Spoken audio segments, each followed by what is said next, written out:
জনৈক একজনের বাড়ির পাশে একটা লাশ পাওয়া গেছে। সংবাদ পেয়ে আমি সহ অন্যান্য পুলিশ ফোর্স এখানে উপস্থিত হয়ে আমরা লাশকে আইডেন্টিফাই করে জানা যায় লাশটি হলো স্থানীয় রফিকুল ইসলাম, পিতার নামটা আজিজুল ইসলাম, এখানকারই স্থানীয় লোক।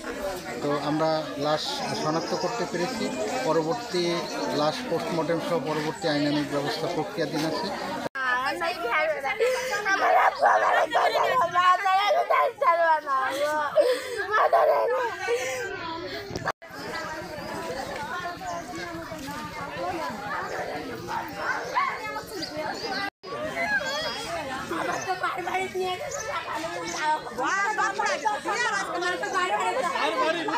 কিচ্ছু নাই সব